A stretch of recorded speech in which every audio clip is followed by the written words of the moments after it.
Para la mayoría de las personas, el agua subterránea es una fuente de recurso para el abastecimiento, para el regadío o para la industria. Pero sus funciones van mucho más allá. Dan vida a multitud de ecosistemas y a muchas formas del paisaje. Por su naturaleza, el agua subterránea se extiende por toda la superficie del terreno bajo nuestros pies, de tal manera que si bien se hace susceptible a la agresión de múltiples actividades del hombre, también tiene muchos mecanismos de protección. Debido a su carácter oculto y muchas veces por desconocimiento, son objeto de múltiples formas de agresión y deterioro. De todo ello vamos a hablar a continuación y de las medidas que se puedan adoptar para protegerlas.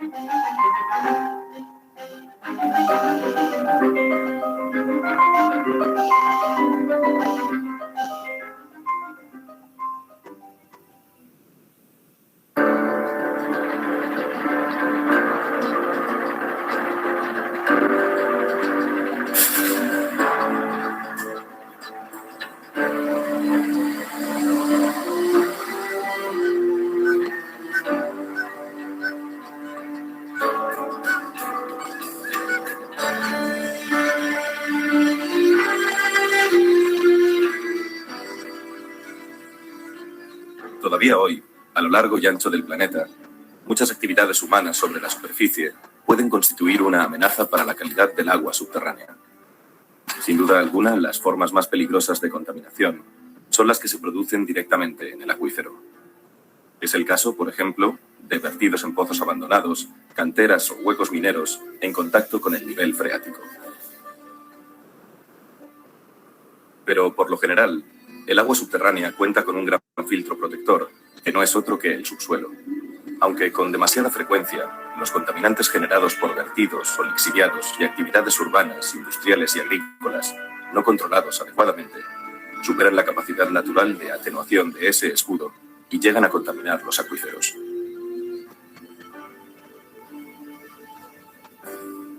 El suelo actúa a modo de filtro. Este filtro, en función de la naturaleza de los constituyentes, va a ejercer un papel u otro, de manera que la calidad del agua que finalmente aparecerá en los niveles freáticos va a depender sustancialmente de la naturaleza de este suelo. En el suelo hay constituyentes de características orgánicas y otros de carácter inorgánico. Y cada uno de ellos, en función de su calidad y cantidad, son capaces de reaccionar por diferentes caminos con el agua. De ahí que la naturaleza del suelo, el tipo de constituyentes que forman el suelo, ejerzan un papel fundamental en la cantidad y la calidad de agua que finalmente llega a los niveles freáticos, que por otro lado frecuentemente se ven sometidos a procesos de contaminación justamente cuando el suelo es débil, cuando el suelo presenta una escasa calidad. Aunque parece evidente que, en su conjunto, el suelo funciona como protector del agua subterránea, no todos los perfiles de suelo y los estratos subyacentes son igualmente eficaces en la atenuación de contaminantes. Por eso, al hablar del espesor del suelo, quizá convenga describir como un primer escudo la delgada capa superficial de alrededor de 1 metro de profundidad donde echan sus raíces las plantas.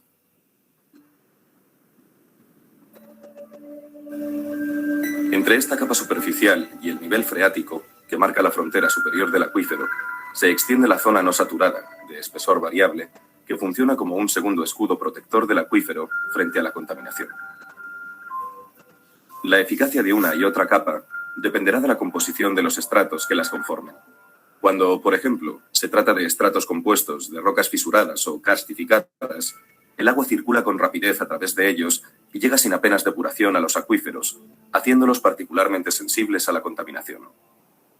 Por otro lado, el grado de atenuación también variará ampliamente según el tipo de contaminante y el proceso de contaminación. Hoy está demostrado que no todos los contaminantes actúan de la misma manera. Por ejemplo, los fertilizantes sintéticos nitrogenados que se emplean en la agricultura se disuelven en el agua de riego y penetran con mucha facilidad en el acuífero. Sin embargo, los compuestos fitosanitarios que se aplican en el control de plagas tienen mucha menos movilidad que el nitrógeno y tardan mucho más en alcanzar el nivel freático.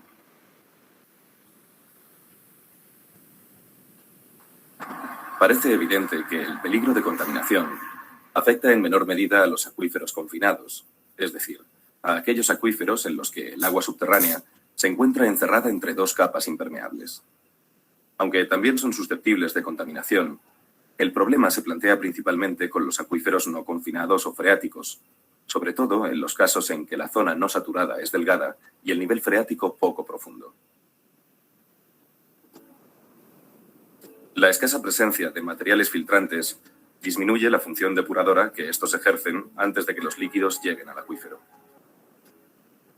El movimiento del agua y con él el transporte de contaminantes desde la superficie a los acuíferos puede ser, en muchos casos, un proceso muy lento.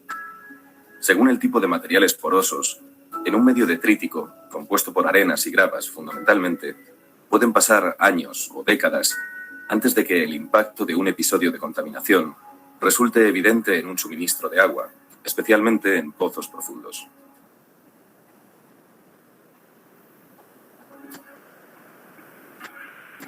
Hay que tener en cuenta también que el penacho de contaminación en el acuífero se desplaza en la dirección del flujo subterráneo, como muestra el dibujo, por lo que solo resultarán afectados los pozos que se encuentren en su recorrido. Cuando el medio poroso es fisurado o kárstico, la velocidad de desplazamiento de la contaminación es mucho más rápida y se hace evidente con mayor prontitud. ¿Se puede evaluar el riesgo de contaminación de un acuífero? Los avances en el terreno de la hidrogeología permiten decir que sí. Cuando se trata de aguas superficiales, los sentidos del hombre le ayudan en ocasiones a detectar los síntomas de la posible presencia de contaminantes. Por el contrario, en el caso del agua subterránea, para determinar el riesgo de contaminación, el primer paso consiste en sopesar la interacción entre la vulnerabilidad del acuífero y la existencia de una carga contaminante. La vulnerabilidad está relacionada con la naturaleza y el grosor de los estratos que separan el nivel freático de la superficie.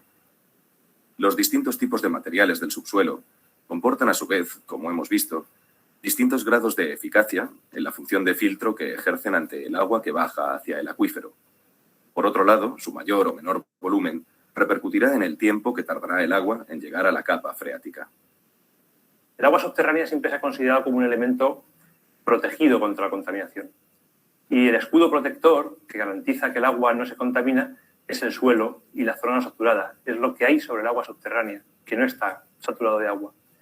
La vulnerabilidad lo que hace es valorar el nivel de protección que supone ese suelo y esa zona no saturada. El agua al atravesar el suelo reacciona con los componentes químicos, es filtrada mecánicamente y al final gran parte de la contaminación se pierde en el camino y otra parte llega al acuífero.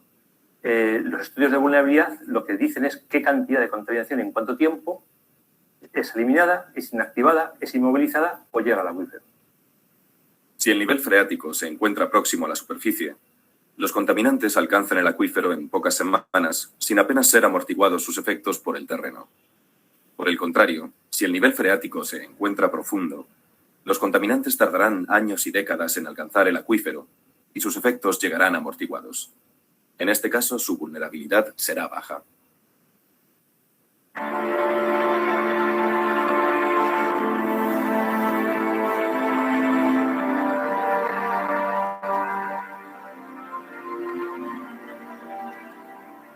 La carga contaminante depende de la existencia y naturaleza de una fuente de contaminación. En las áreas urbanas, es frecuente la contaminación por aguas residuales cargadas de metales pesados, nitratos, patógenos fecales y carbono orgánico. En las áreas rurales, los contaminantes más frecuentes son los pesticidas, junto a los nitratos procedentes de los fertilizantes. El problema de los nitratos, quizá el problema de contaminación más importante en las aguas subterráneas en España, lo tenemos, está ahí, es la causa del deterioro de muchas masas de agua subterránea, pero no por ello es algo que no pueda irse poco a poco remediando. Las nuevas normativas europeas y la directiva concreta de nitratos hace que se establezcan una serie de programas de actuaciones que están llegando a poder sanear algunas de las zonas que se encuentran en este momento, digamos, inservibles para algunos usos. También es verdad que muchas de las zonas ya tienen unos niveles de concentración tan altos que quizá nunca puedan llegar a los valores que quieren alcanzar las normativas europeas, los 50 miligramos litro. Pero sí puedo decir que en algunas otras se podrá alcanzar, si no es al 2015, si al 2021, al 2027, lo que marca la nueva Directiva Marco del Agua. En estas zonas que hay agricultura de cítricos, el consumo agrícola supone aproximadamente el 80% del total del consumo en la zona. Además de este uso consultivo de agua, la agricultura requiere la aplicación de unas sustancias, los agroquímicos, es decir, los fertilizantes y los plaguicidas, para mejorar el desarrollo de los cultivos. Una parte de estos agroquímicos aplicados son absorbidos por las plantas o desaparecen por una serie de reacciones físicas o químicas. Pero hay otra parte importante que, dada su habitual elevada solubilidad, van a penetrar dentro del subsuelo y pueden llegar a contaminar los acuíferos. De hecho, casi todos los acuíferos costeros en los cuales se sustenta una agricultura intensa, la contaminación por los nitratos y por los plaguicidas es muy elevada. En cuanto a los nitratos, supone un empeoramiento de la calidad del agua que incide sobre todo en la calidad para consumo humano. La cuestión de los plaguicidas es algo más importante, porque los plaguicidas son compuestos orgánicos de síntesis que tienen una cierta toxicidad y que además en el camino de la infiltración o durante su presencia en el seno del acuífero pueden sufrir reacciones que los convierten en otras sustancias intermedias, se van a metabolizar y van a dar origen a compuestos a veces desconocidos que, si alcanzan una fuente de suministro para consumo humano, podría ser un riesgo para la salud.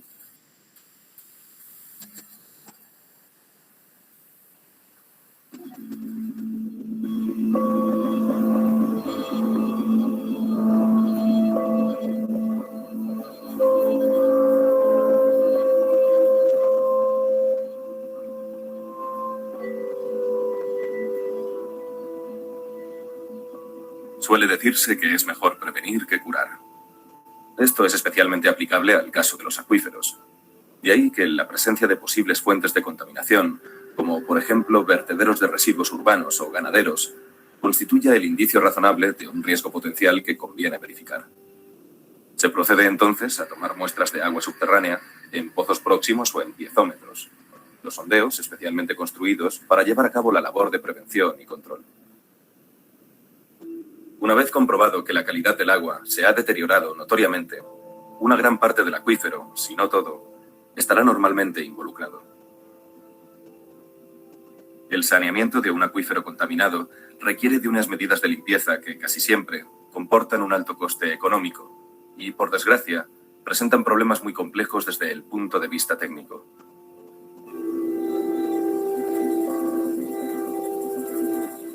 Parece comprobado que las malas prácticas agrícolas en la utilización de fertilizantes y productos fitosanitarios son algunas de las más comunes fuentes de contaminación.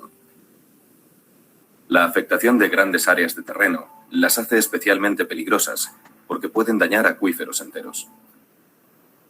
Otras fuentes de contaminación, de carácter menos difuso, pero no menos peligrosas, son la limpieza y saneamiento de pozos negros o fosas sépticas, gasolineras y garajes, cuando los residuos líquidos se vierten de forma incontrolada en el terreno. A estos posibles focos esporádicos de contaminación, habría que añadir una extensa lista de cargas contaminantes que tienen el carácter de permanentes y que son generadas por las necesidades del hombre y por sus actividades industriales.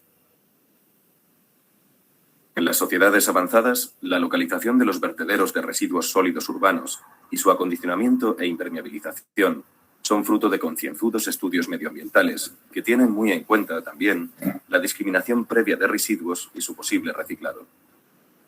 Pero esta situación es bien distinta en la mayor parte del planeta, y la misma consideración merecen, a pesar de las regulaciones legales, los residuos de las industrias metalúrgicas y madereras, de la fabricación y uso de pinturas y esmaltes, de los pesticidas, de los productos de tintorería y curtidos, de los depósitos de lodos generados por la depuración de aguas residuales, de los residuos de la extracción y explotación de gas y petróleo o de las minas de carbón y de metales.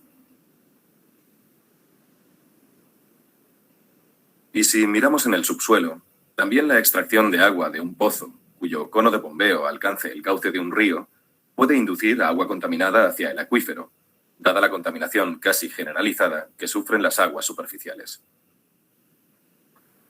La mejor garantía para preservar de la contaminación las aguas subterráneas es una adecuada ordenación del territorio y de los usos del suelo, en que se tenga en cuenta la vulnerabilidad de los acuíferos, medidas que han de ser complementadas con el control de la calidad de las aguas mediante muestreos y análisis periódicos para detectar la contaminación en una fase temprana, cuando las medidas correctoras pueden ser más eficaces. La protección de las aguas subterráneas frente a la contaminación es imprescindible para la vida del hombre. Por eso se hace necesario aislar todas las fuentes de contaminación sobre los acuíferos y controlar los vertidos accidentales que se puedan producir sobre el terreno, ya que una vez contaminado un acuífero, es muy difícil y costoso limpiarlo. En su actividad cotidiana, el ser humano genera una gran cantidad de residuos que causan graves problemas para su eliminación en las concentraciones urbanas y que, al igual que los residuos industriales, muchas veces presentan una alta toxicidad. En las sociedades económicamente avanzadas, hoy se reduce su enorme volumen mediante la separación y el reciclado.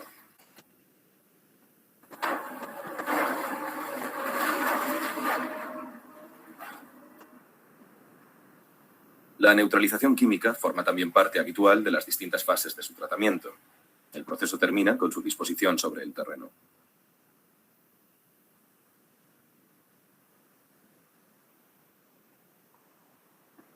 Los vertederos de hoy poco tienen que ver con los que hasta hace pocas décadas acumulaban las basuras indiscriminadas de las ciudades.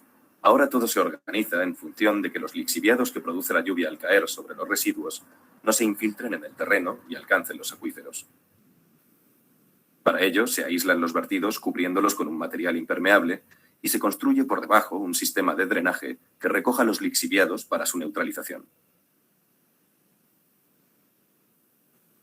Otra técnica que se suele utilizar en depósitos de vertidos antiguos o accidentales es bombear el flujo de agua para evitar que se difunda en el acuífero. También, si las condiciones geológicas son adecuadas, se pueden construir barreras pasivas, simplemente para contener la difusión del lixiviado. En cambio, las barreras activas, más especializadas, están formadas por materiales que reaccionan y neutralizan el vertido. Por ejemplo, si el vertido es de carácter ácido, se forma la barrera con caliza, material neutralizante del ácido. Los pozos de abastecimiento para consumo humano requieren especiales medidas protectoras frente a la contaminación. La garantía de una buena calidad del agua se consigue, en este caso, estableciendo en el área de captura del pozo una zona en la que se limite el desarrollo de actividades que puedan ser potencialmente contaminantes. En función de las características hidrogeológicas del acuífero, por lo común, se marcan 3 zonas, de la más lejana a la más próxima al pozo, en las que se gradúan las actividades según su peligrosidad. Como es lógico, la zona más próxima es en la que se imponen mayores restricciones. En España, el 70% de las poblaciones de menos de 20.000 habitantes se abastecen con aguas subterráneas. Eso indica claramente la importancia que tiene ese recurso y que es absolutamente imprescindible salvaguardar en calidad y cantidad. Tradicionalmente se ha conseguido esta protección mediante el establecimiento de perímetros de protección, que de una manera sencilla pueden entenderse como un área en torno a una captación en la que restringimos actividades o instalaciones que pudieran degradar su calidad. En el año 2000 se aprobó la Directiva Marco del Agua y en el año 2006 lo que se llama popularmente la Directiva IJA, que es la Directiva para la Protección de las Aguas Subterráneas contra la Contaminación y el Deterioro, que supone un hito porque cambiamos de tener una legislación específica de cada país a una legislación única para todos.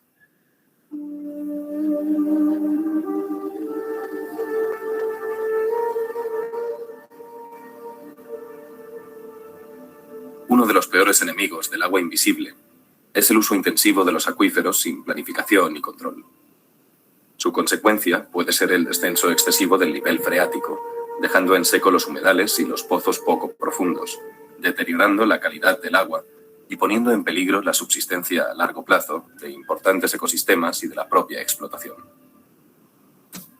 Una gran causa de la sobreexplotación de las aguas subterráneas es, bueno, aparte de una gestión deficiente que se ha arrastrado durante muchos años, es la falta de control de la legalidad. España tiene unos 500.000 grandes pozos ilegales, grandes de más de 7.000 metros cúbicos, que extraen un volumen de agua que podría abastecer pues, a toda la población española prácticamente durante un año.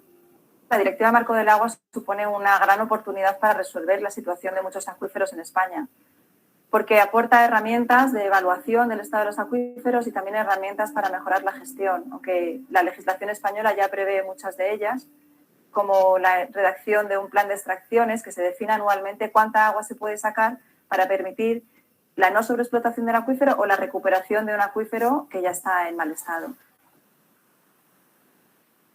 Este gráfico, que corresponde a un caso real, muestra cómo con el descenso del nivel del agua por una extracción intensiva, se incrementa su salinidad debido a que cada vez se captura agua más profunda y, por lo tanto, más mineralizada.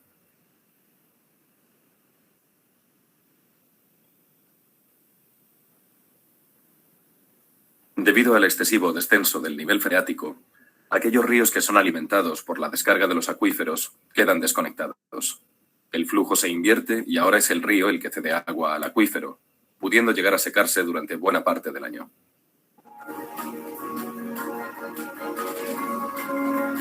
La desconexión entre las aguas superficiales y subterráneas, debido a la explotación intensiva, además de los perjuicios que genera en el recurso, puede tener un fuerte impacto ambiental al desecar los ecosistemas vinculados a la presencia de agua en el subsuelo, como ocurre con muchos humedales y criptohumedales.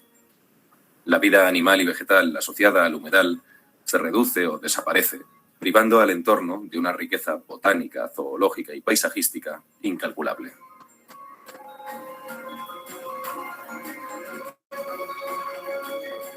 Un caso particularmente complejo y frecuente de contaminación es el que provoca la intrusión de agua salada en acuíferos de agua dulce. Se produce cuando el agua de un acuífero salino, o en las zonas costeras, el agua del mar, es inducida a fluir hacia acuíferos de agua dulce como resultado de una extracción excesiva. El resultado es un incremento de cloruro sódico o sulfatos, pero puede incluir, además, contaminantes persistentes que provienen de la acción del hombre. En las áreas costeras, como esta en la que nos encontramos, la plana de Castellón, la climatología es idónea para que se desarrolle una actividad agrícola muy intensiva y asimismo se acumulan los núcleos de la población y las industrias. Esto hace que la demanda de agua sea muy elevada y en zonas como esta, en donde hay una ausencia de aguas superficiales, la totalidad de la demanda se satisface con aguas del subsuelo, con aguas que se extraen del acuífero. A menudo ocurre que la explotación supera a los recursos existentes en ese acuífero. Estamos entonces en lo que llamamos sobreexplotación, es decir, explotación del acuífero por encima de sus posibilidades. Esta explotación va a tener un efecto indeseable muy importante, como es que se rompe el equilibrio existente entre el agua dulce y el agua de mar que puede penetrar dentro del acuífero. Cuando este equilibrio se rompe, el agua de mar entra hacia adentro y saliniza el acuífero. Se mezcla con el agua dulce que es existente en el acuífero y la inutiliza para todo tipo de uso. Y basta un 2% de agua de mar en esta mezcla para que el agua ya no sea útil para el consumo humano ni para el regadío. Esto origina entonces dificultades de abastecimiento que son muy clásicas en todos los acuíferos costeros.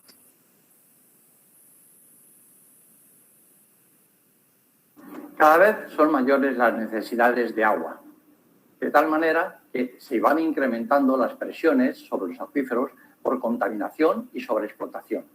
Afortunadamente también va creciendo una conciencia medioambiental, de tal manera que se desarrollan formas para proteger este recurso que resulta imprescindible. A pesar de los múltiples riesgos que se ciernen sobre las aguas subterráneas, estas siguen constituyendo la principal fuente de agua potable para nuestra supervivencia. Por eso es necesario protegerla y conservarla.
El agua invisible desempeña numerosas funciones vitales.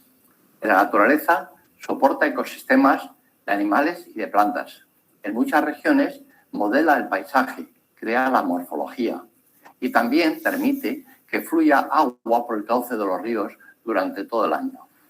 Aparte de estas funciones ecológicas, es vital para el hombre porque es fuente de abastecimiento y también de la producción de alimentos. Esta multiplicidad de funciones del agua subterránea a veces genera conflictos entre ellas. Por eso es necesaria una gestión que permita una distribución adecuada y el satisfacer de una manera equilibrada todas estas funciones.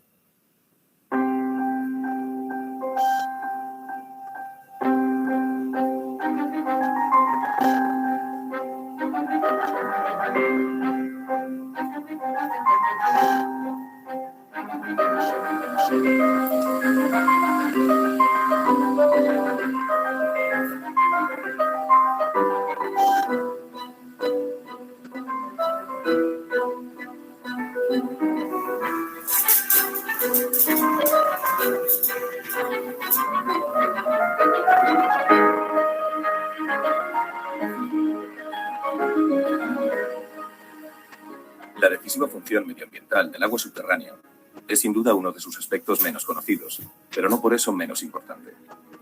Aunque en ocasiones no la veamos, muchos de los paisajes llenos de vida que contemplamos se deben a la presencia de agua subterránea. Este es el caso de los humedales.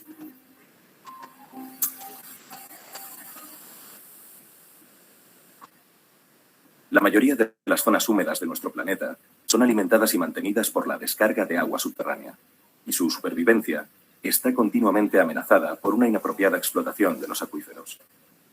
Los humedales son ecosistemas esenciales para el mantenimiento de la biodiversidad, sobre todo en zonas caracterizadas por la aridez, como ocurre en buena parte de la península ibérica. En ellos se da cita a la vida, como decíamos al inicio de esta serie de documentales dedicados al agua invisible.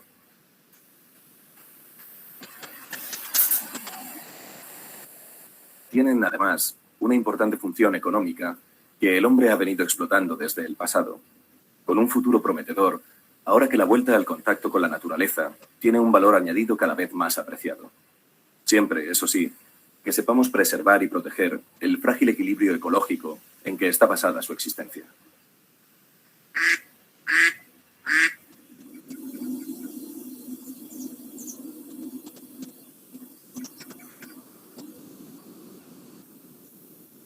Si en los humedales es habitual una lámina superficial de agua, no ocurre lo mismo en los criptohumedales, llamados así porque los procesos que conforman su ecosistema quedan ocultos a los sentidos del hombre.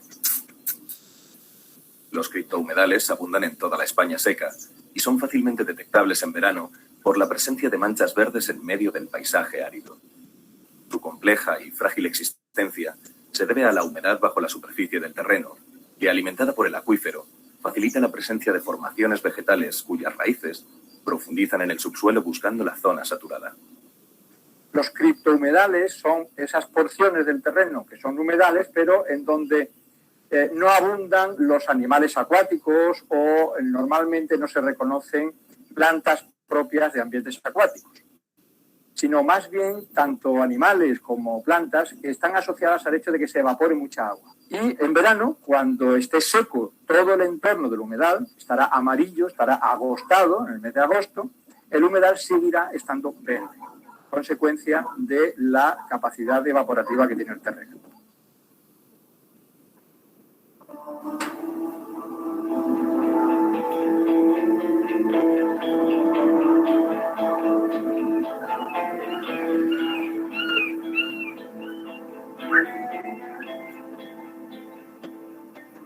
El origen del agua que alimenta a humedales y criptohumedales hay que buscarlo en las zonas de recarga, a veces alejadas muchos kilómetros del punto en el que el nivel freático se aproxima a la superficie y da pie al milagro de la vida que el criptohumedal representa.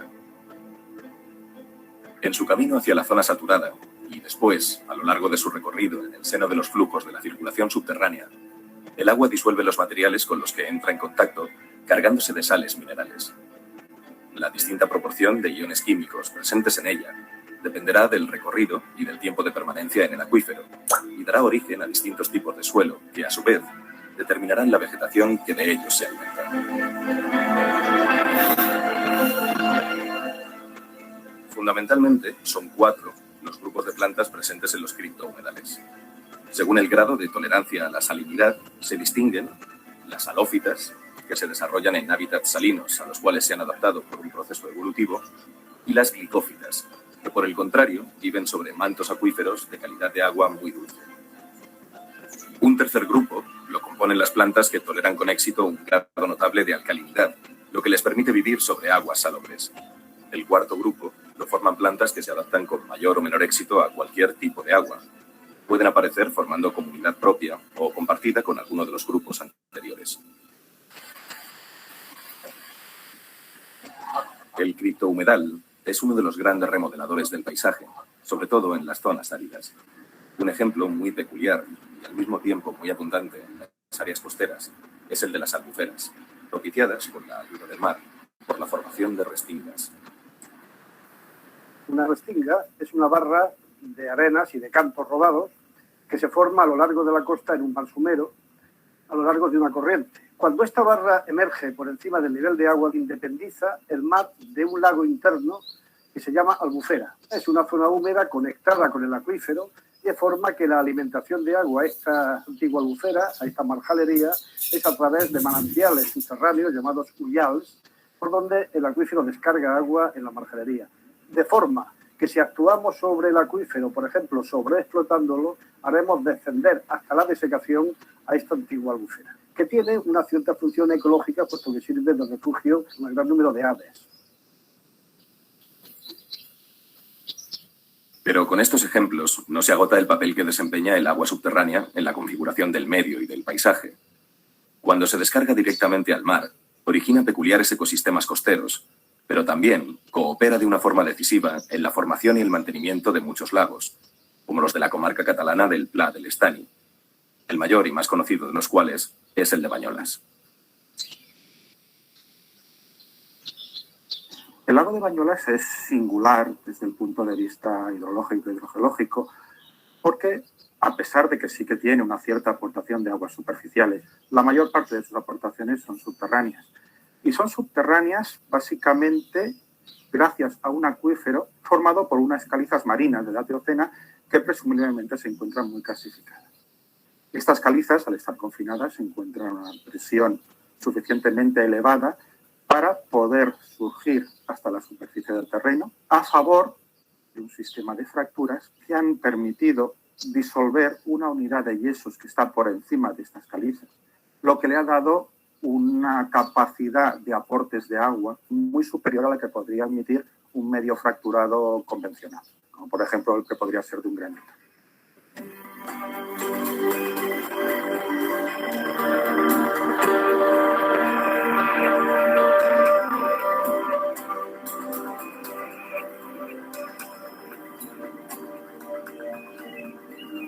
La disolución de las calizas permite al agua subterránea generar muchos de los parajes que contemplamos en las regiones de suelo calcáreo que abundan en España, en Europa y en buena parte del mundo. Bajo el suelo, el progresivo descenso del nivel freático va dejando cavernas pacientemente horadadas por el agua que sorprenden por la fantástica belleza de sus formas.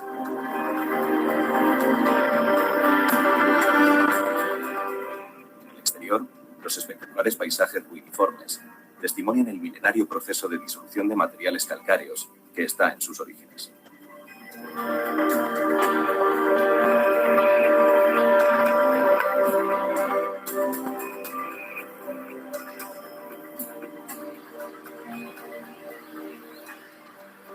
Menos evidente para el profano es la función de soporte que el agua subterránea presta a los bosques de ribera.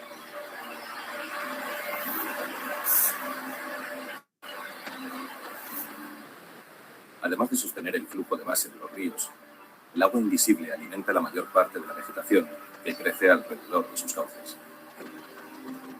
Todo el terreno que estamos viendo debajo del río y en la llanura de inundación a los lados son gravas, con un área que puede ser 100 o 1000 o 10.000 veces mayor que la sección del río. Y todo eso está lleno de agua subterránea, que está alimentando, entre otras cosas, a las plantas freatofíticas. Plantas que tienen toda el agua que necesitan, para las cuales el agua no es un factor limitativo a su crecimiento. El factor que limita su crecimiento es la energía del sol y que, por lo tanto, pueden tirar sus hojas cada otoño porque saben que en invierno van a tener poca luz y porque saben que en primavera va a volver a haber mucha luz y van a crecer unas hojas tiernas. Los gusanos se van a comer esas hojas con mucha facilidad y al haber gusanos y orugas va a haber pajaritos y otros animales que se alimentan de los gusanos y a su vez habrá depredadores que se alimentan de los pajaritos y se va creando toda una cadena trófica típica de estos bosques de ribera.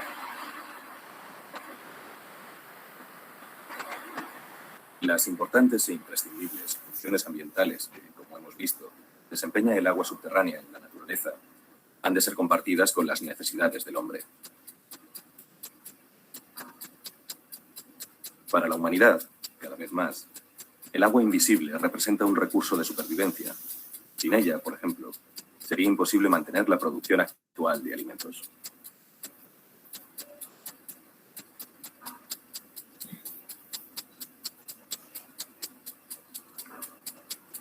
Un tercio de la población mundial depende del agua subterránea para sus necesidades diarias. Y cientos de millones de agricultores riegan las tierras gracias a este imprescindible recurso. De todos los usos del agua, la agricultura es la que más agua consume y mayor competencia sostiene con el medio ambiente debido a los cambios en el uso del suelo y a la contaminación por fertilizantes y pesticidas. La agricultura se enfrenta hoy al gran reto de consumir menos agua, contaminar menos y producir más alimentos.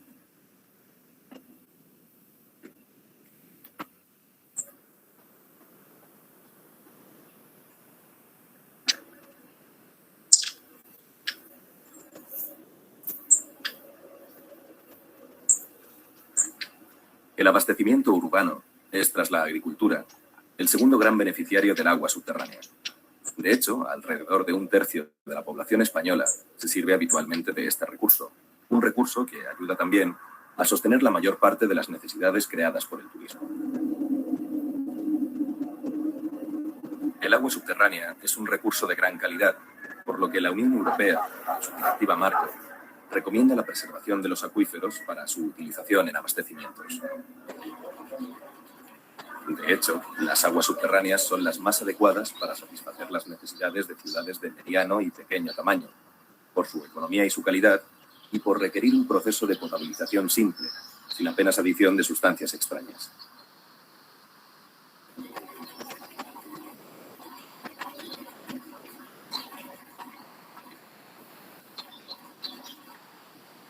En el caso del canal, podemos decir como valores medios que los caudales unitarios por pozo puede ser en torno a 60 litros segundo y eso implica una capacidad de aportación anual en circunstancias de sequía del orden de 50-60 hectómetros cúbicos año.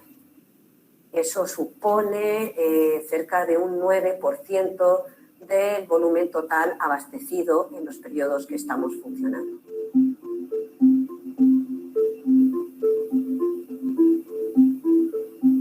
El abastecimiento humano se complementa con el agua embotellada de mesa, un volumen evidentemente menor, pero de un valor económico muy importante.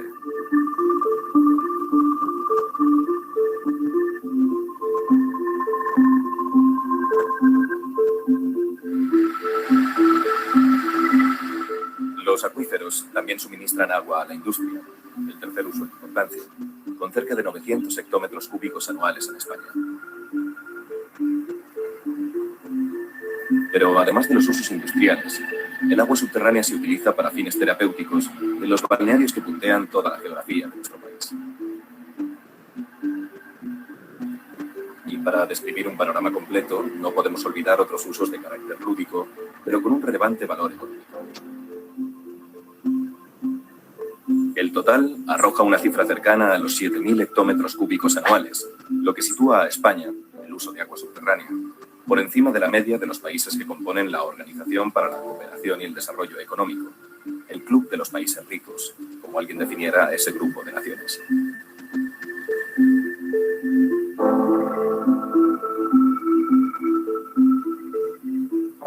El agua aparece con frecuencia en los medios de comunicación.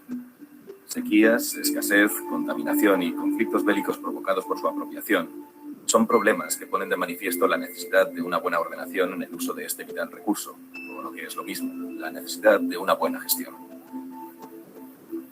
La gestión de las aguas subterráneas es algo que tiene una parte que es técnica, pero tiene también una parte muy importante que es de tipo económico. El agua, para cumplir sus funciones, tiene que tener unos determinados parámetros económicos, tiene una parte legal, tiene una parte social muy importante y, por supuesto, tenemos que compartir nuestros deseos de extraer y poner a disposición ese agua con la naturaleza. Y la gestión tiene que tomar en cuenta esto, y todo esto se hace de acuerdo pues, con unas reglas y también con arreglo a una planificación, si esa planificación existe.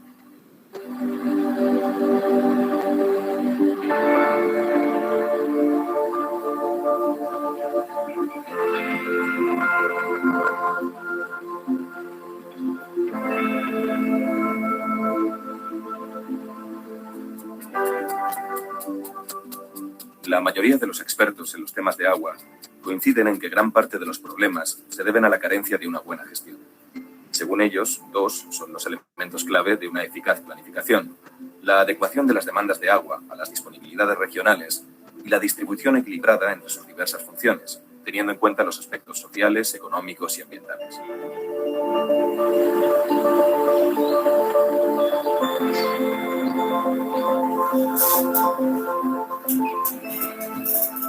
Por otra parte, aplicar la forma de gestión del agua superficial a la subterránea es un error que se comete con frecuencia.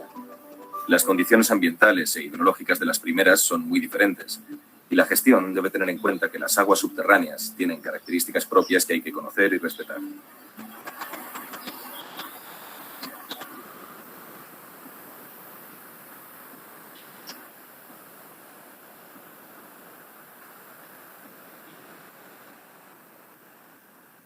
Las aguas subterráneas es un recurso diferente de las aguas superficiales. Realmente es un recurso en el cual ha predominado la iniciativa individual, los costes de extracción son relativamente baratos. Por otra parte, son fundamentales para el mantenimiento y sostenimiento de zonas con alto valor ambiental como pueden ser los humedales.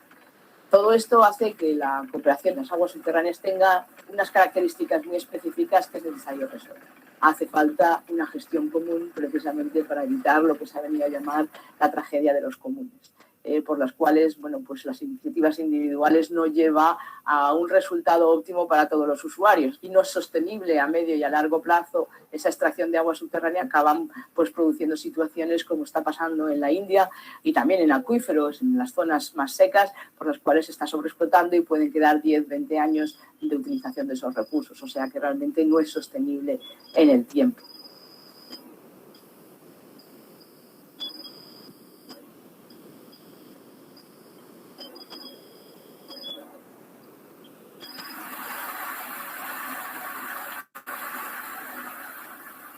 Existen diversos niveles de gestión de las aguas subterráneas, desde el supranacional al de las pequeñas comunidades de usuarios. En todos ellos se dispone de una normativa, un plan financiero y una estructura administrativa encargada de su cumplimiento.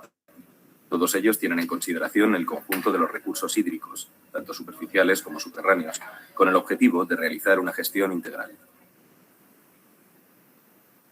La Directiva Marco de Agua ha establecido la planificación hidrológica como uno de sus fundamentos de implantación de la política de agua en la Unión Europea, una cosa que ya existía en España. Existe la planificación a nivel nacional, el Plan Hidrológico Nacional tiene rango de ley y sirve para coordinar todos los planes de las diferentes demarcaciones. La base es la legislación básica europea y nacional.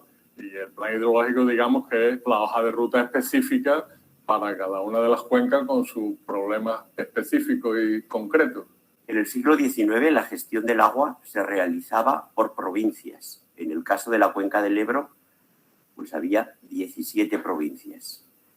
¿Qué es lo que sucedía? Pues que al estar compartimentada el agua, administrativamente se era incapaz de hacer una gestión integral. El concepto de cuenca hidrográfica que se introdujo a principios del siglo XX consistía en vamos a unir lo público y lo privado, vamos a crear un proyecto común de toda la cuenca del Ebro, desde la cabecera hasta la desembocadura, desde los Pirineos al sistema ibérico, de tal manera que optimicemos el agua disponible. Esa fue la idea y el resultado ha sido un resultado de éxito. Que un territorio que era estepario, desértico, paupérrimo, se ha convertido en un eje económico, en el que el agua ha jugado un papel importante. Desgraciadamente, la tardía incorporación de las aguas subterráneas al ámbito de la planificación ofrece aspectos que es necesario mejorar. Todavía hoy las medidas de gestión son más de carácter pasivo que proactivo, ignorándose toda una batería de instrumentos técnicos para integrar el uso conjunto del agua superficial y subterránea.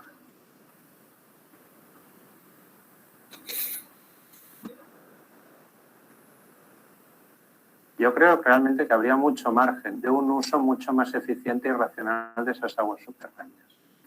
En el fondo sería profundizar en lo que desde siempre, en los que trabajamos en el mundo del agua, se ha llamado gestión integrada de los recursos hídricos, tanto los superficiales como los subterráneos, como los que ahora ya cada vez son más importantes, lo que llamamos fuentes no convencionales, como puede ser la desalación, la reutilización de aguas. Esa gestión integrada se habla mucho, pero tampoco en la práctica se llega a ejecutar de una forma absolutamente racional.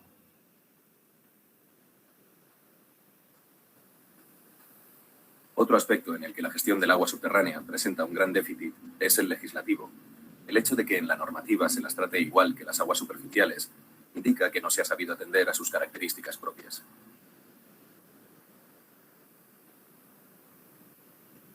Hay una cuestión capital sobre las aguas subterráneas típica de nuestro país, no de otros, y es la convivencia de aguas subterráneas de titularidad pública, dominio público, y de titularidad privada en función de unas disposiciones transitorias de una ley de 1985. Ese es un elemento muy importante porque desde el punto de vista del control, del uso y de la protección de las aguas es mucho más fácil hacerlo sobre aguas públicas que sobre aguas privadas. Luego yo creo que tendría que haber inicialmente un movimiento legislativo en torno al favorecimiento del pase de las aguas privadas a las aguas públicas. Pero además y sobre todo, sacar las consecuencias del derecho europeo de aguas, de la directiva marco comunitaria, que no distingue en sus técnicas de utilización y protección de las aguas públicas y las aguas privadas, y somete cualquier tipo de utilización a una autorización administrativa que en España no existe. El legislador no la ha regulado.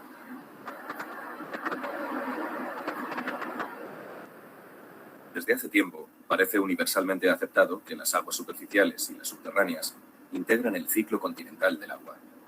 Pero el camino hacia una gestión conjunta no termina de concretarse en una actuación definitiva, aunque existan ya ejemplos que demuestran su indiscutible eficacia. Uno de ellos es la recarga artificial de acuíferos, un instrumento de gestión tan importante como los embalses de agua superficial. La experiencia pionera en España, con resultados muy satisfactorios, es la realizada en el Bajo Llobregat, zona estratégica de abastecimiento de agua a Barcelona.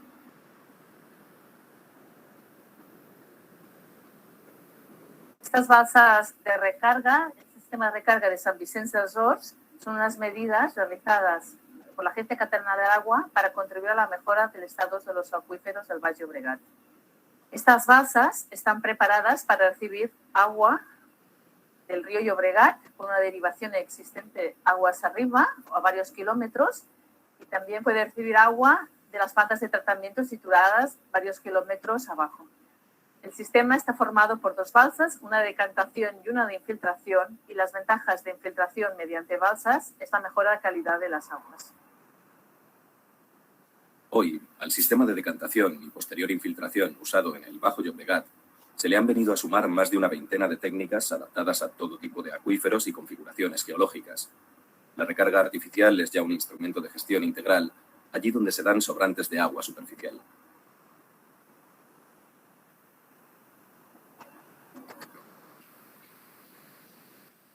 Otro instrumento importante de gestión conjunta e integrada de las aguas es el de las comunidades de usuarios, cuyo antecedente histórico, en el caso de las aguas subterráneas, hay que buscarlo también en Cataluña, donde en 1982 se constituyó la Comunidad de Usuarios de Agua del Delta del Llobregat. Estamos en un acuífero urbano, periurbano, y por tanto su explotación está dedicada básicamente al abastecimiento. El 70% del agua es para abastecimiento, el 20% es para uso industrial y el 10% restante es para uso agrícola. El hecho que fuera la primera comunidad de usuarios de aguas de España hizo que fuera el modelo, la inicial. Luego, cuando se actualizó la ley de aguas en el 85, se tomó como referente los estatutos de dicha comunidad para establecer el reglamento de dominio público hidráulico y así transponer dichos estatutos para otras comunidades de usuarios. Hoy, en consonancia con la Directiva Marco de la Unión Europea, todos parecen coincidir en que la buena gestión integral del agua no es posible sin la implantación y participación de comunidades de usuarios con amplias competencias en el control de la explotación y que además integren todas las aguas y todos los usos, abastecimiento agrario e industrial. Las comunidades de usuarios en España tienen una larga tradición, son entidades públicas de derecho y precisamente dependen de la Comisaría de Aguas, pero estas comunidades de usuarios, que son esenciales en la gestión del agua en España, tienen un funcionamiento muy claro y con mucha tradición en las aguas superficiales, pero no tan claro en las aguas subterráneas. Ese es un reto de los últimos años. Nos ayudan a hacer una gestión compartida que en el caso de las aguas subterráneas es muy importante.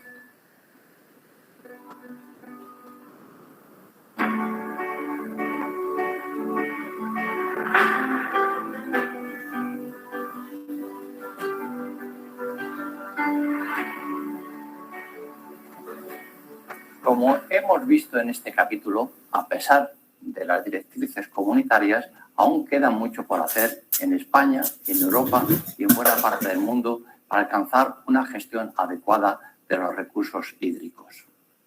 Mientras tanto, la población mundial superamos ya los 7.000 millones de habitantes y eso requiere una cantidad ingente de agua.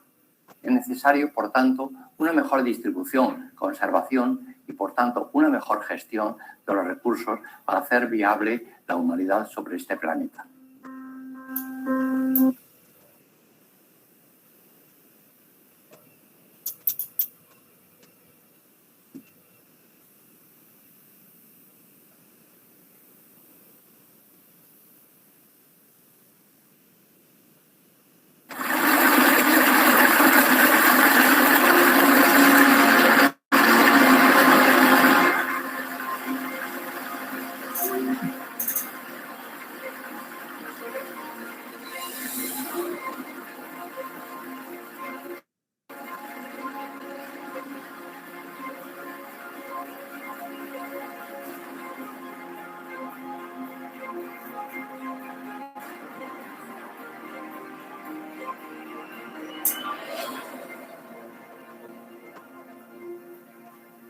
El hombre lleva décadas buscando una fuente de energía que sea universal, limpia, renovable y económica.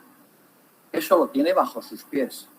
El agua subterránea recoge el calor del interior de la Tierra y lo pone a nuestra disposición como energía geotérmica. Este agua subterránea, aparte de sus múltiples funciones ambientales, económicas y como abastecimiento, climatiza multitud de nuestros edificios, nuestras viviendas, nuestras industrias y en algunos lugares geológicamente favorables sirve para generar electricidad aplicable a sus múltiples usos.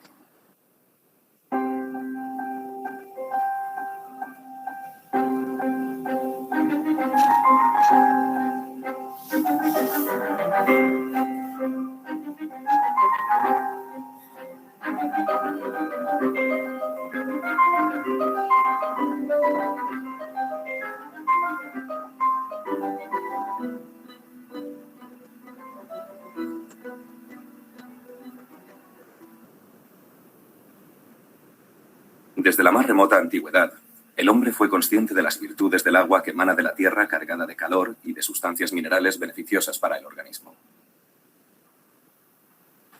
Basta asomarse a los baños termales que nos legaron los romanos, o a cualquiera de los que puntean la península y muchos otros lugares del mundo, para constatar el tradicional uso saludable del agua subterránea.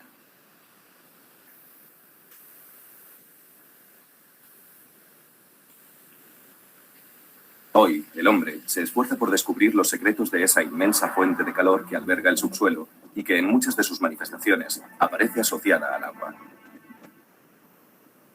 Se trata de una de las energías más prometedoras, pero todavía menos conocidas: la energía geotérmica. La energía geotérmica es una energía clásica, aunque poco aprovechada en nuestro país. Es una energía que nos proviene del subsuelo. Efectivamente tiene que ver con el agua subterránea. En el agua subterránea nosotros aprovechamos ese agua, hacemos uso del agua. En el caso de la geotermia, el agua nos sirve como elemento de transporte de la energía. El agua prácticamente nosotros no la consumimos. Lo que queremos es aprovechar la energía que contiene. Una energía que el terreno, el subsuelo, le cede gratuitamente y permanentemente a ese fluido, bien de forma natural o de forma artificial. Nosotros queremos aprovechar esa energía bien para producción de electricidad, para calefacción de distrito, para calefacción de locales, para otros usos diversos, una energía renovable y natural. Nuestro planeta no es un cuerpo inerte y frío perdido en el espacio. Al contrario, es un planeta vivo que recibe y comunica energía al medio que lo rodea. Y el calor es una parte de esa energía.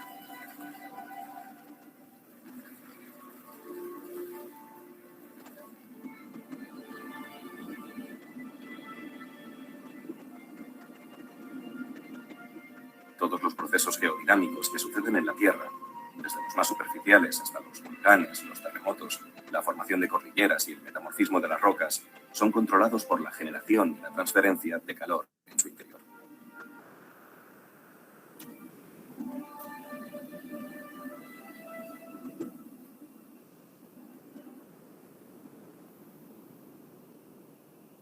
La Tierra está constituida por 3 grandes capas superpuestas de temperatura y de densidad decrecientes.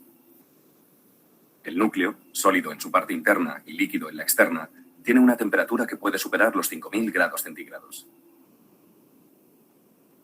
El manto es la capa que envuelve el núcleo. Tiene una temperatura que va de los 3000 grados centígrados a los 1000 grados centígrados. De comportamiento plástico en su centro, se vuelve sólido en su parte más externa. La capa superficial y más fina de las 3 es la corteza, cuyo calor va decreciendo desde los 1000 grados centígrados en su parte profunda a la temperatura media de la atmósfera en la más superficial. Su espesor varía de 5 a 20 kilómetros en los fondos oceánicos y de entre 30 a 70 kilómetros bajo los continentes.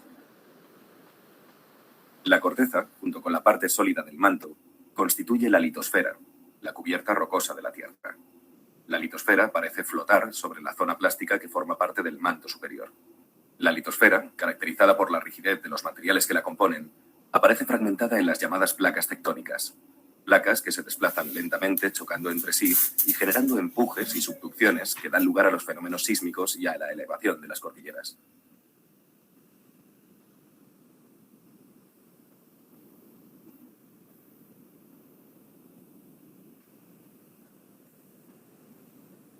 Pero, ¿de dónde proviene el calor interno de la Tierra?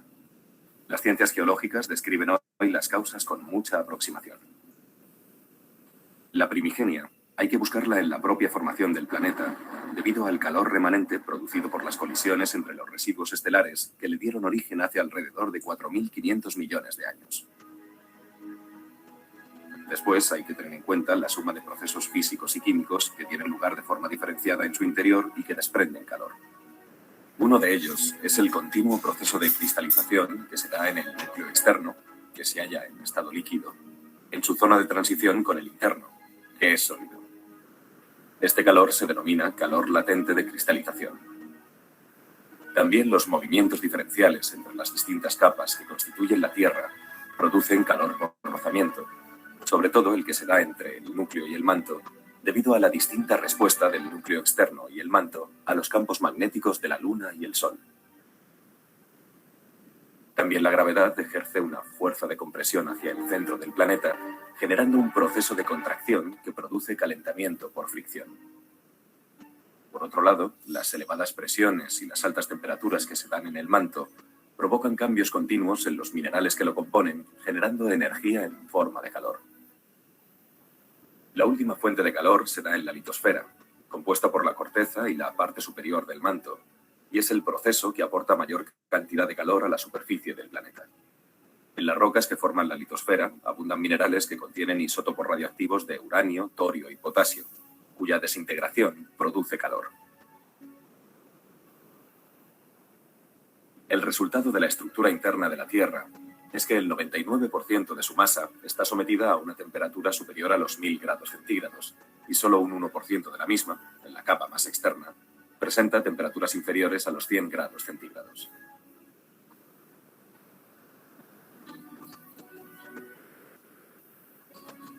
Han pasado muchos siglos desde que el hombre aprendiera a aprovechar el flujo continuo de calor hacia la superficie del interior de la Tierra.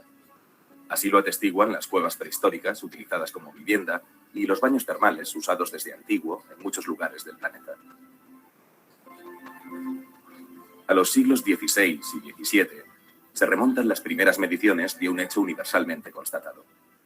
En las minas, la temperatura aumenta con la profundidad a un ritmo aproximado de 1 grado centígrado cada 30 metros. Los científicos han denominado gradiente geotérmico a esa variación de temperatura en el subsuelo. El gradiente geotérmico no es un valor constante, sino que depende de las características físicas de los materiales propios de cada zona del interior del planeta y de su comportamiento dinámico. Pero se ha establecido un valor medio de 30 grados centígrados por kilómetro de profundidad. En general, la temperatura de la Tierra aumenta hacia el interior desde una media global en superficie de 15 grados centígrados hasta más de 5000 grados centígrados en el núcleo interno. La naturaleza nos ha dotado de un instrumento para recolectar esa energía que se transmite a través del subsuelo, el agua subterránea, aproximado de 1 grado centígrado cada 30 metros. Los científicos han denominado gradiente geotérmico a esa variación de temperatura en el subsuelo. El gradiente geotérmico no es un valor constante, sino que depende de las características físicas de los materiales propios de cada zona del interior del planeta y de su comportamiento dinámico. Pero se ha establecido un valor medio de 30 grados centígrados por kilómetro de profundidad. En general, la temperatura de la Tierra aumenta hacia el interior desde una media global en superficie de 15 grados centígrados hasta más de 5000 grados centígrados en el núcleo interno. La naturaleza nos ha dotado de un instrumento para recolectar esa energía que se transmite a través del subsuelo, el agua subterránea. Algunas de sus manifestaciones han estado presentes desde siempre, normalmente a 100 grados centígrados.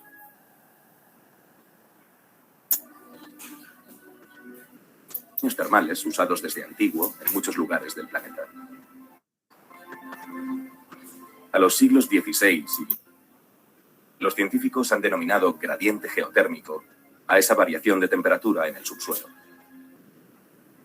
El gradiente geotérmico no es un valor constante, sino que depende de las características físicas de los materiales propios de cada zona del interior del planeta y de su comportamiento dinámico. Pero se ha establecido un valor medio de 30 grados centígrados por kilómetro de profundidad. En general, la temperatura de la Tierra aumenta hacia el interior desde una media global en superficie de 15 grados centígrados hasta más de 5000 grados centígrados en el núcleo interno. La naturaleza nos ha dotado de un instrumento para recolectar esa energía que se transmite a través del subsuelo, el agua subterránea. Algunas de sus manifestaciones han estado presentes desde siempre, normalmente asociadas a fenómenos volcánicos, pero ha hecho falta mucho tiempo para que el hombre entienda que el agua que circula bajo tierra por los poros y fisuras de las rocas recoge ese calor y lo puede trasladar a la superficie. Tan solo hace falta captar esa agua para aprovechar la energía calorífica que transporta. Fue a principios del siglo XIX cuando los fluidos geotermales comenzaron a ser explotados por su contenido energético.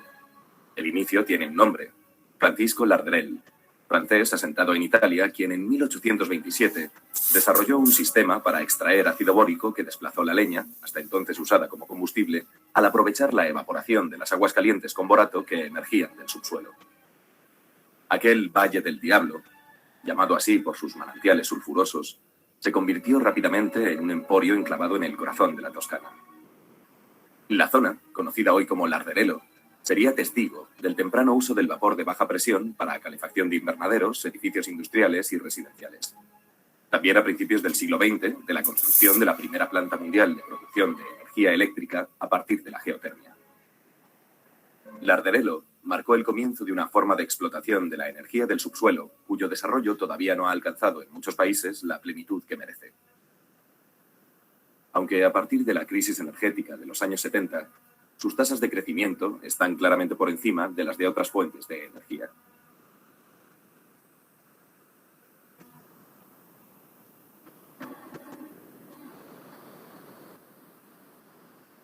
El actual sistema energético mundial está basado en los combustibles fósiles, como el petróleo, el gas y el carbón, sea mineral o vegetal. Se trata de recursos limitados, localizados en puntos concretos del planeta, y está más que demostrado que su uso generalizado está causando graves afecciones al medio y a la salud de los seres humanos. Como se deduce de los compromisos políticos internacionales, la búsqueda de un modelo de desarrollo sostenible ha de estar basada en energías que reduzcan paulatinamente el uso de los combustibles fósiles. En este panorama, cobran cada vez más fuerza las llamadas energías renovables, cuyas fuentes se consideran en principio inagotables. Su impacto sobre el medio es reducido y controlable, y el que puede afectar a la salud humana parece inapreciable.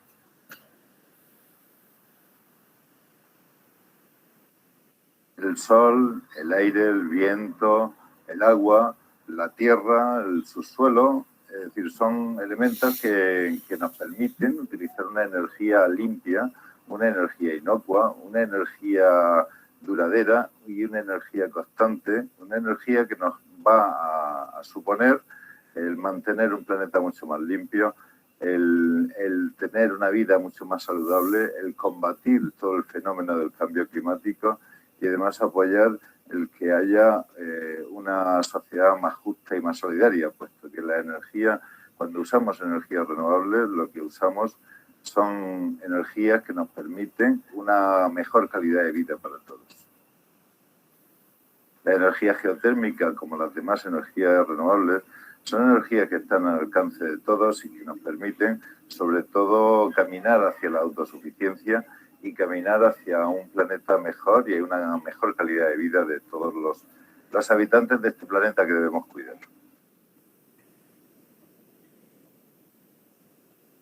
Hoy, el conjunto de las energías renovables está compuesto por la hidráulica, la más tradicional, a la que se han venido a añadir la solar, la eólica, la mareomotriz, la producida por la biomasa y la geotermia.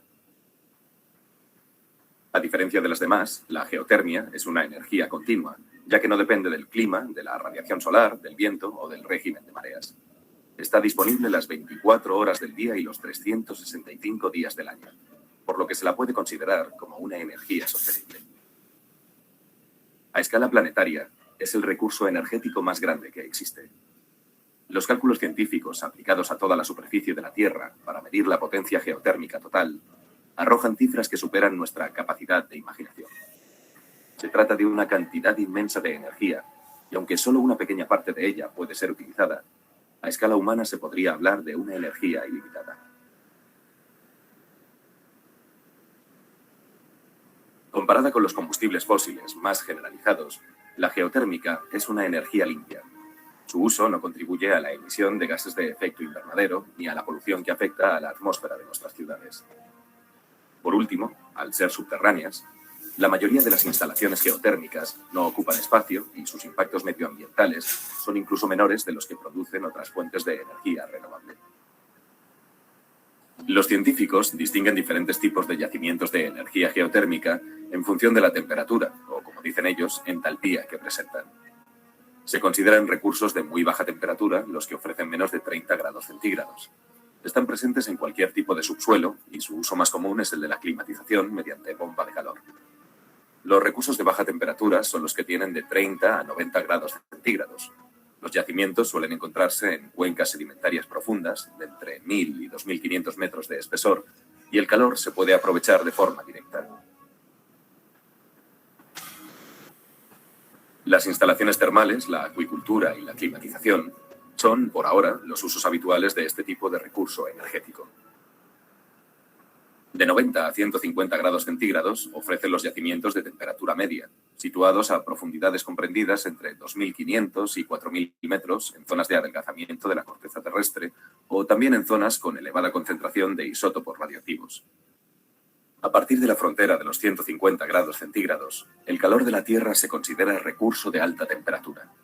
Con la tecnología disponible hoy en día para la explotación de la energía geotérmica, se pueden captar de forma rentable recursos geotérmicos situados a 5.000 metros de profundidad que no superen los 400 grados centígrados de temperatura. Parece evidente que las aplicaciones de toda esta energía cubren sobradamente las necesidades humanas, desde la generación de electricidad, posible a partir de los 100 grados centígrados de temperatura, a la climatización de viviendas, cuyo requerimiento energético no supera los 25 grados centígrados. Algún día, estas imágenes pertenecerán al pasado de la humanidad. Los bosques y los combustibles fósiles, como el carbón, el gas o el petróleo, habrán dejado paso a energías limpias para cubrir las necesidades del hombre sin dañar el planeta en el que vive. Y entre esas energías, la geotermia está llamada a desempeñar un papel muy destacado.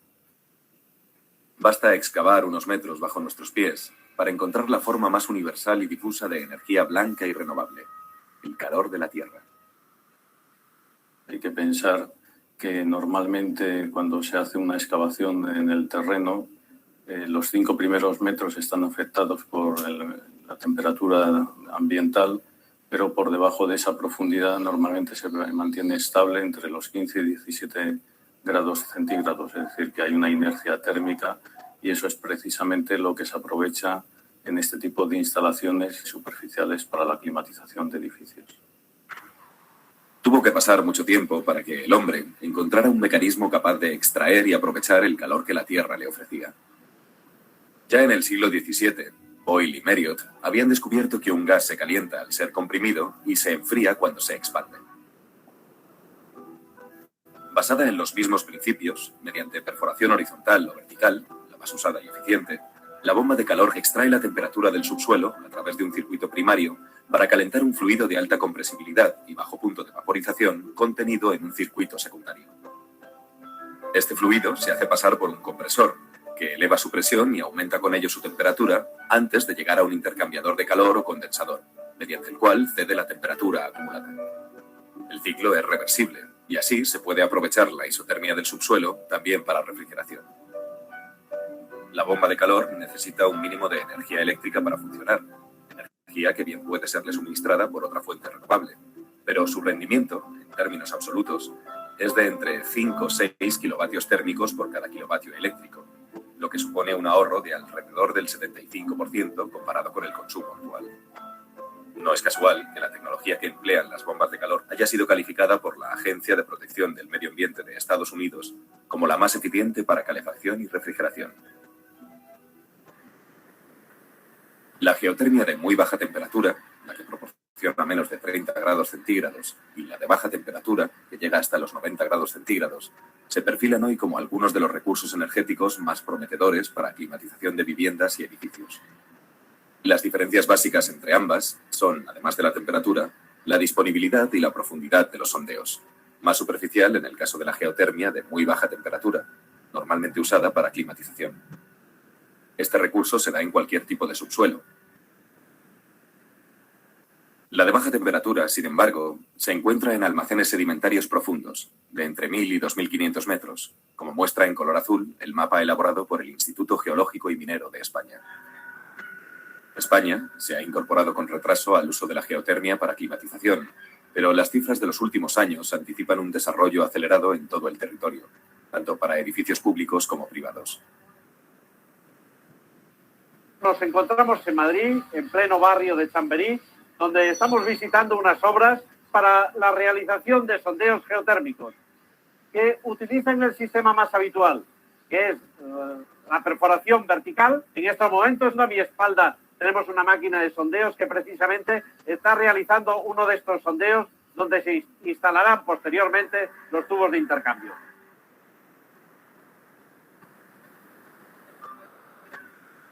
Estamos en el Polideportivo de Vallehermoso, que en el futuro acogerá las instalaciones deportivas, y una parte de la energía se va a proveer a través de perforaciones geotérmicas. la energía térmica que obtengamos de este sistema de geotermia de baja entalpía se empleará tanto para la calefacción como climatización, como producción de agua caliente sanitaria, que se empleará en el gimnasio y en las instalaciones deportivas, así como en las duchas.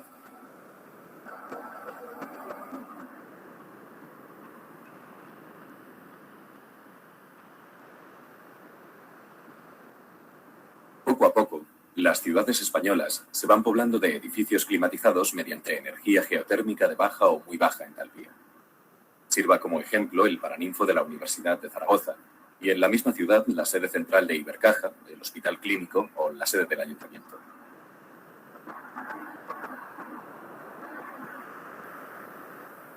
Pero quizá la obra más emblemática sea la remodelación del antiguo Hospital de San Pablo, en Barcelona, una de las muestras más singulares del modernismo en la ciudad condal. Con 340 perforaciones verticales de alrededor de 100 metros de profundidad, 120 kilómetros de tuberías y 2,6 megavatios de producción de energía, esta instalación geotérmica es por ahora uno de los 5 proyectos más grandes de Europa y el más avanzado de la Europa del Sur.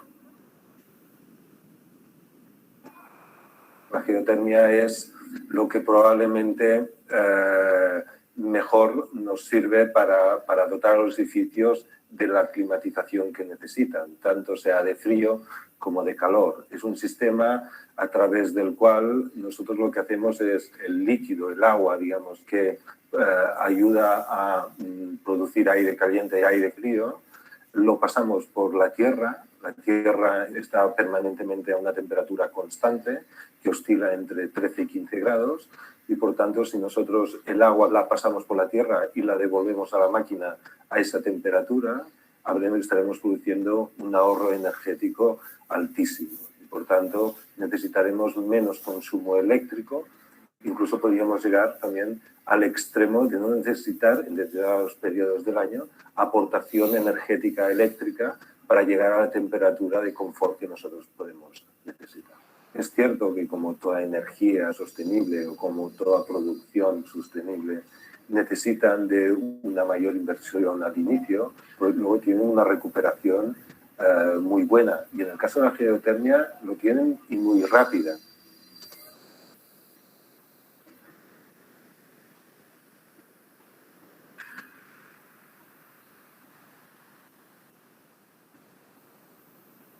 En la imprecisa y convencional frontera entre la baja y la media entalpía se sitúan algunos de los aprovechamientos social y económicamente más interesantes de la geotermia, entre ellos la calefacción de distrito. En la calefacción de distrito, desde una gran planta de producción, se distribuye mediante tuberías el calor y el frío a todo un barrio, mejorando notablemente los rendimientos del recurso. En algunas ciudades europeas y norteamericanas es ya tradicional este uso social mediante centrales de combustibles sólidos y otras de cogeneración, pero las energías renovables, y entre ellas la geotermia, están llamadas a asegurar la sostenibilidad y limpieza energética del sistema.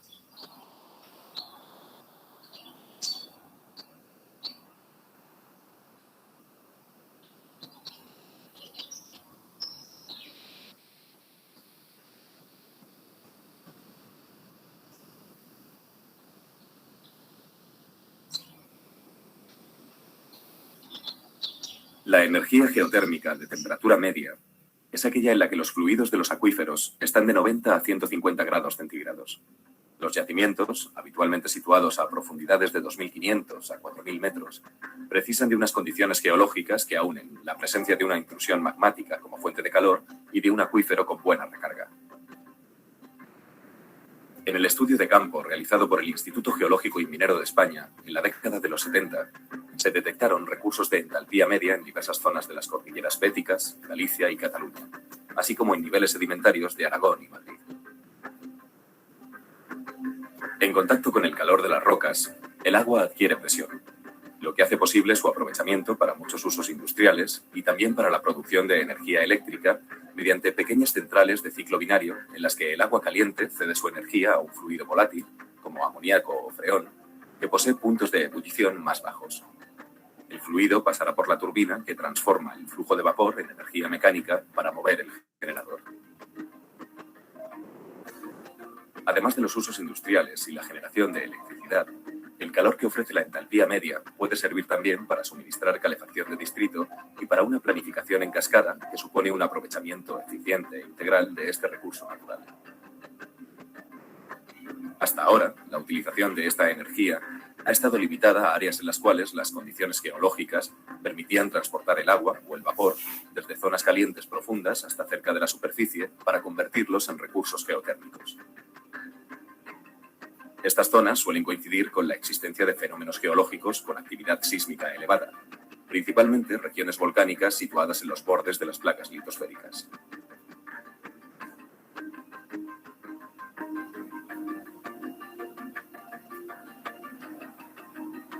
Sin lugar a dudas, la energía geotérmica de alta temperatura es la más demandada por permitir la generación directa de electricidad. Reykjavik, la capital de Islandia, totalmente electrificada y calefactada con recursos geotérmicos, y las grandes instalaciones industriales que existen en los Estados Unidos, China y otros lugares, han representado el sueño deseado por todos los países en la búsqueda de una autosuficiencia energética eficiente, sostenible y limpia. Un sueño que parecía inalcanzable hasta la década de los 70, cuando los científicos descubrieron la manera de reproducir artificialmente el modelo de yacimiento de alta temperatura en muchas zonas donde no existen acuíferos confinados, pero sí rocas impermeables a altas temperaturas.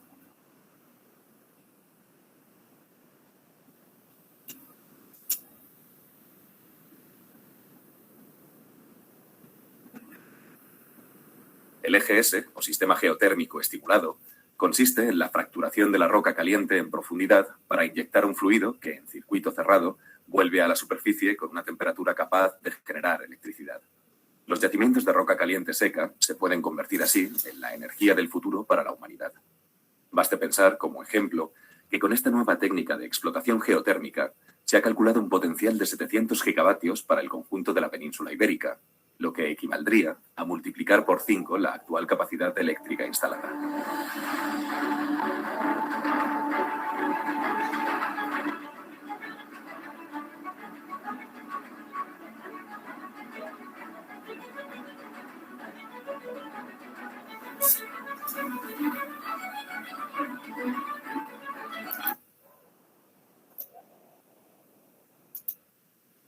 Bien,